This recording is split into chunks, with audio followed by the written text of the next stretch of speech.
जय हिंद साथियों, स्वागत है आप सभी का शाइन वाईटी क्लासेस में। हिंदी शॉर्ट हैंड की प्रैक्टिस डिक्टेशन 100 शब्द प्रति मिनट गति से डिक्टेशन 5 सेकंड में शुरू होगी। स्टार्ट। कई वर्षों से हम यह सुन रहे हैं कि भारतीय अर्थव्यवस्था ने अभूतपूर्व तरक्की की है और पिछले 10 वर्ष में देश 11वें पायदान से 5वीं आर्थिक महाशक्ति बनने की हद तक पहुंच गया है। स्टॉप। तरक्की का कारवां रुका नहीं। स्टॉप। वर्ष 2027 तक भारत के दुनिया की तीसरी आर्थिक शक्ति बन जाने की उम्मीद है। स्टॉप। वर्ष 2047 में अपनी आज़ादी का शतकीय महोत्सव मनाते हुए भारत विकसित राष्ट्र बन जाएगा। स्टॉप। ऐसी आशाजनक खबरें आती रहती हैं। स्टॉप।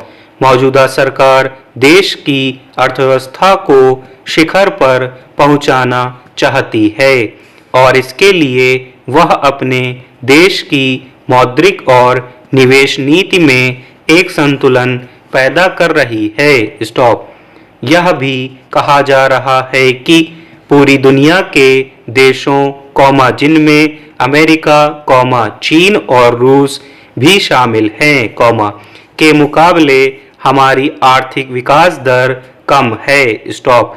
वर्ष की पहली 2-3 तिमाहियों में हमारी वृद्धि दर घटकर नकारात्मक संकेत दे रही है। स्टॉप। कहाँ तो 7% से ऊपर रहने के सपने थे और आर्थिक जानकारों का कहना था कि भारत को अगर तय समय में विकसित बनना है तो उसे कम से कम 7.8% विकास दर हासिल करनी चाहिए। स्टॉप। यह विकास दर अभी दिवा स्वप्न लगती है। स्टॉप। इस समय विकास दर 6.2% है। स्टॉप। पिछली तिमाही में इससे भी कम थी। स्टॉप।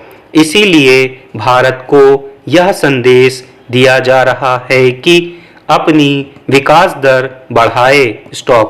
कृषि और उद्योग का समावेशी विकास करे और दुनिया भर में अपने व्यापार और आर्थिक समझौते बढ़ाए। स्टॉप।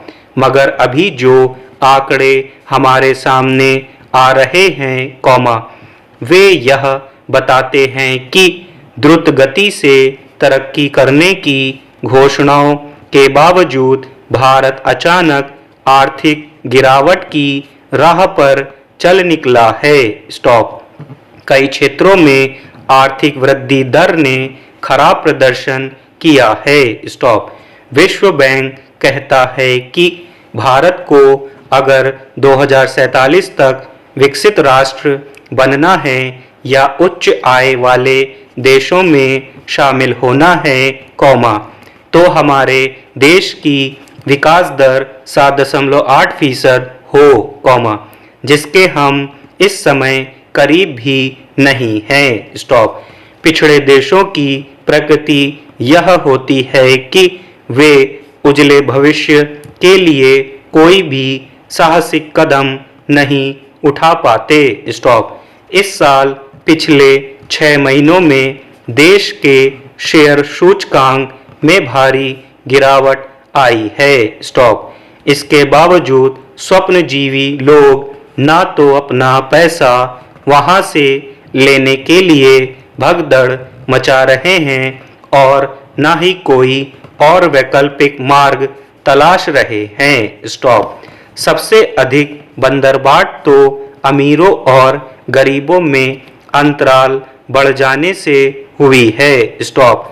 अक्सर पूछा जाता है कि यह फीसद बढ़ कैसे गया, जबकि मौद्रिक नीति में साख नीति को नियंत्रित करके रखा गया था और जमा पर ब्याज दरें बढ़ाकर अधिक से अधिक पैसा इकट्ठा करने की कोशिश की जा रही थी लेकिन गलत प्राथमिकताओं के आधार पर हम कह सकते हैं कि देश ने यह स्वर्ण अवसर गंवा दिया। स्टॉप। किसी भी देश के दीर्घकालीन विकास के लिए बुनियादी उद्योगों की वृद्धि मुख्य होती है। स्टॉप। इसके साथ साथ खेतीबाड़ी की क्षमता भी बढ़नी चाहिए, क्योंकि कोविड महामारी के समय अगर कोई क्षेत्र मजबूत था, तो यह देश की कृषि थी, जिसका कुल उत्पादन पिछले वर्ष से भी अधिक हो गया है। स्टॉप। सवाल यह होना चाहिए कि खिसकती हुई विकास दर को कैसे स्थायी बनाया जाए। पैरा। इसके लिए देश में निवेश की व्यवस्था को सहज सुलभ बनाया जाए, रास्ते के अवरोधों को हटाया जाए। स्टॉप। देश का औसत आदमी रोजी रोजगार की चिंता छोड़कर निजी व्यवसायों में दखल देगा, ऐसी उम्मीद भी नहीं करनी चाहिए, लेकिन यह उम्मीद बार बार होती है। स्टॉप। देश में व्यापार युद्ध की आशंका से शेयर बाजार का पैसा डूब रहा है। स्टॉप। पिछले 5 महीनों से शेयर बाजार कांप रहा है। स्टॉप। अब डोनाल्ड ट्रंप धमकियां दे रहे हैं। स्टॉप। उनका कहना है कि डॉलर ही विनिमय का माध्यम होगा। स्टॉप।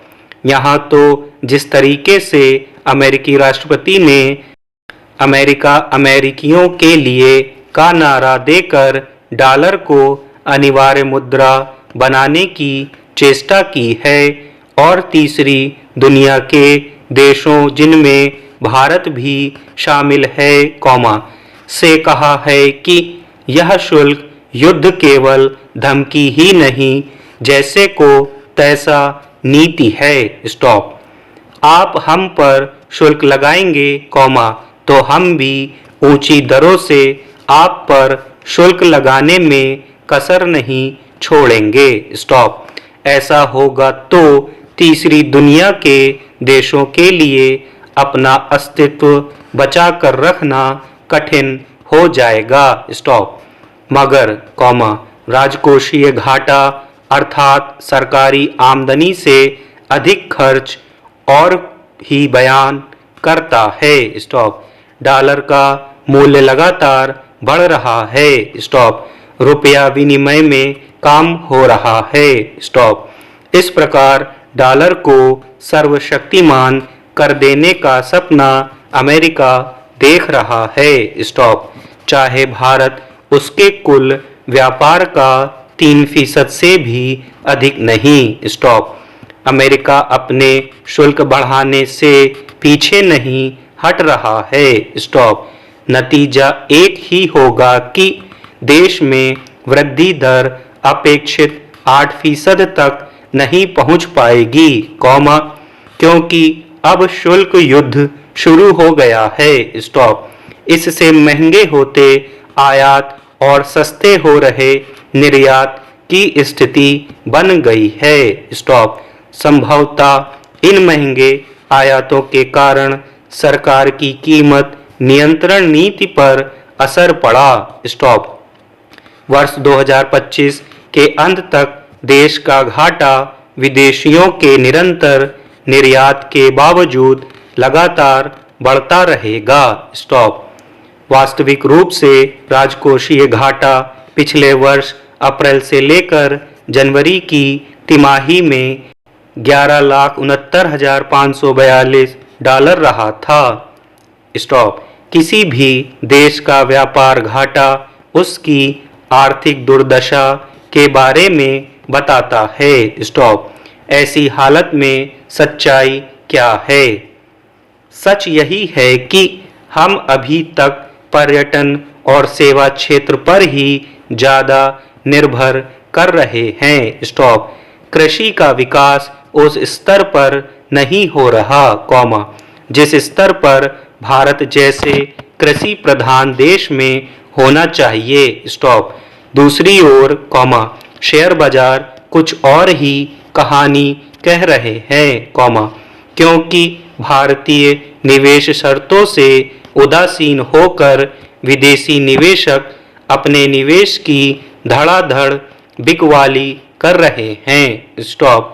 कहाँ तो हम सोच रहे थे कि भारत को चीन में आर्थिक स्थिति बिगड़ने के कारण निवेश की कमी का सामना करना पड़ेगा, और कहाँ अब यह हालत है कि चीन प्लस का यह शास्त्र गलत हो गया। स्टॉप।